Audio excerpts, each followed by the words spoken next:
Halo semuanya, perkenalkan nama saya Steven Epi Manurung. Saya dari program studi S1 Informatika dengan NIM 11S25013. Nah, pada kesempatan kali ini saya akan menjelaskan tentang praktikum kerja saya, di mana tentang di bagian 2.1 yaitu studi kasus, tentang sistem tiket di kantin IVDL. Nah, di sini saya ingin menjelaskannya di bagian eh, pada bagian Jupyter Notebook saja agar lebih bagus. Nah, pertama, pada bagian ini, pada bagian pertama itu import library ini atau import SAMP ini, tujuan utamanya itu menyiapkan seluruh perangkat yang dibutuhkan untuk membangun dan menjalankan simulasi. Jadi library SAMP ini digunakan sebagai inti dari discrete event simulation untuk memodelkan sistem berbasis kejadian discrete, library, random, dan nanti yang digunakan untuk menghasilkan waktu proses secara acak sesuai distribusi uniform.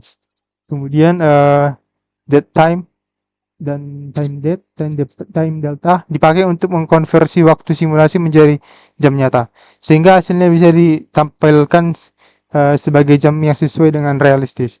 Jadi matplotlib ini juga digunakan untuk visual grafik pandas untuk mengolah hasil data simulasi dalam bentuk tabel dan data class untuk menyusun konfigurasi sistem secara terstruktur. Nah, jadi pada bagian ini uh, uh, tujuan utamanya itu hanya untuk menyiapkan seluruh perangkat untuk membangun dan menjalankan sebuah simulasi. Untuk pada bagian yang kedua ini, pada bagian ini yaitu konfigurasi simulasi. Pada bagian ini dibuat sebuah class config menggunakan data class untuk menyimpan seluruh parameter sistem dalam satu tempat. Konfigurasi ini mencakup jumlah meja, jumlah mahasiswa per meja, jumlah petugas pada tiap tahap, serta rentang waktu proses pada masing-masing tahapan. Selain itu ditentukan juga jam mulai sistem pada pukul 07.00 dan random seed agar hasil simulasi dapat direplikasi.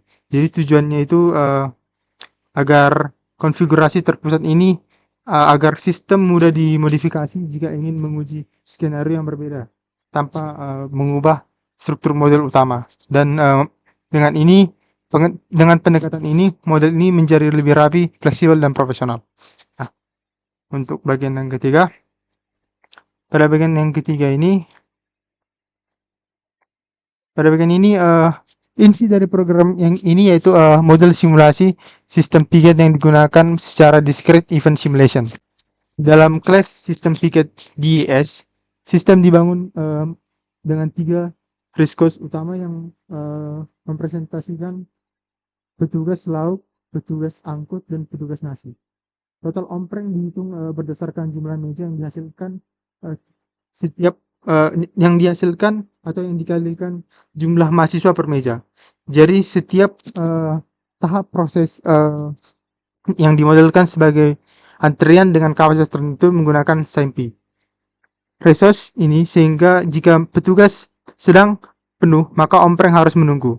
Buffer atau SIMP store digunakan sebagai tempat menampung sementara uh,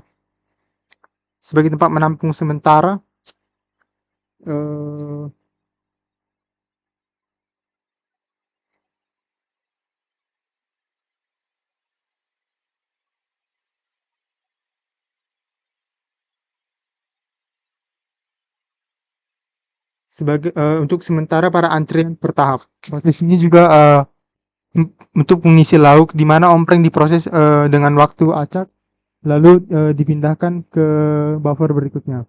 Jadi proses ini mengangkut dengan sistem batch 4-7 ompreng sekaligus sesuai studi kasus. Jadi proses ketiga ini pengisian nasi ada, dan pada tahap inilah waktu penyelesaian dicatat. Secara keseluruhan proses dijalankan, fungsi analisis menghitung total ompreng, durasi total sistem, jam selesai, serta rata-rata durasi penyelesaian. Untuk pada bagian yang keempat ini, pada bagian keempat simulasi simulasi dijalankan menggunakan konfigurasi yang telah dibuat. Model dianalisis, kemudian metode run dipanggil untuk menjalankan seluruh proses dalam environment SMP. Setelah itu, setelah simulasi yang diselesaikan, hasil utama yang ditampilkan yaitu total on-prem yang diproses, durasi total sistem dalam menit, jam selesai dalam format waktu nyata, serta rata-rata durasi penyelesaian on-prem. Bagian ini memberikan gambaran performa sistem secara keseluruhan dan menunjukkan berapa lama sistem piket selesai sejak pukul 7 pagi. Nah, untuk yang terakhir yaitu pada bagian kelima, di sini adalah visualisasi hasil simulasi. Jadi dua grafik ditampilkan untuk membantu analisis sistem. Jadi grafik pertama merupakan histogram yang menunjukkan distribusi durasi penyelesaian on-prem sehingga dapat dilihat apakah waktu penyelesaian tersebar merata atau terdapat variasi yang besar.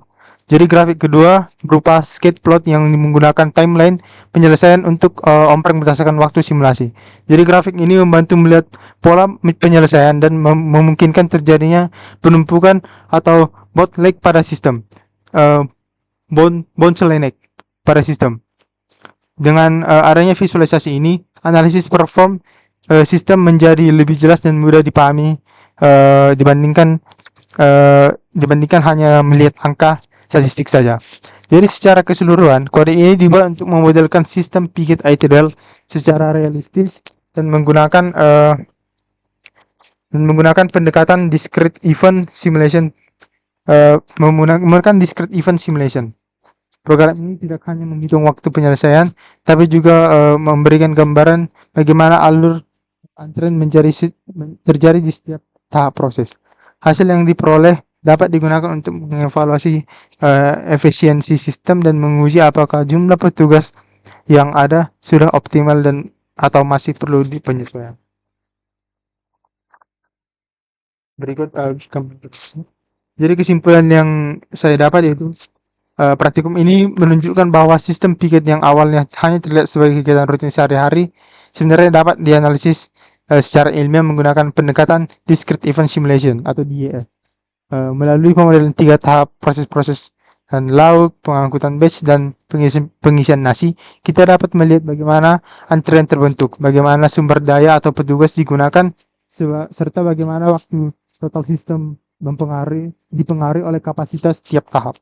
Dari simulasi ini kita memperoleh informasi yang tidak bisa dilihat hanya dengan pengamatan biasa, seperti durasi total penyelesaian, rata-rata waktu tiap on-prem, serta distribusi penyelesaian.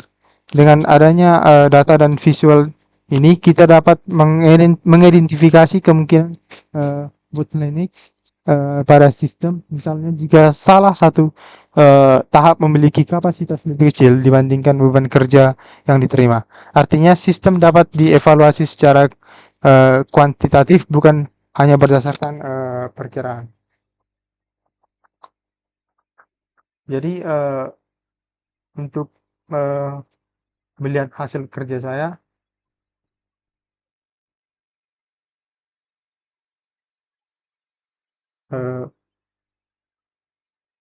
perlu membuat untuk menjalankannya yaitu Streamlit Run app. Nama saya app jadi Streamlit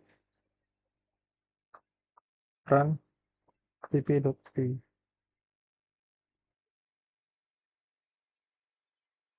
Nah, di sini saya bisa mengatur jumlah meja, mahasiswa per meja, petugas lauk, petugas angkut, dan petugas nasi. Nah, jadi sesuai pada perintah, di sini jumlah mejanya 60, jumlah mahasiswa per meja itu sebanyak 3, petugas lauk itu sebanyak 3, pokoknya petugasnya ada 7, yaitu terdiri dari petugas lauk yang 3, petugas angkut 2, petugas nasi 2. Nah, saat kita jalankan simulasinya akan tampak seperti ini.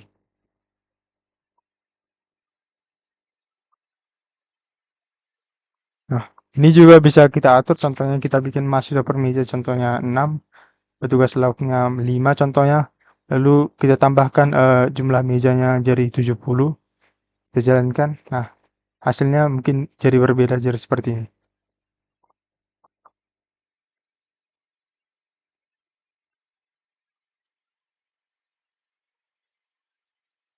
Nah, jadi, sekian dari presentasi saya.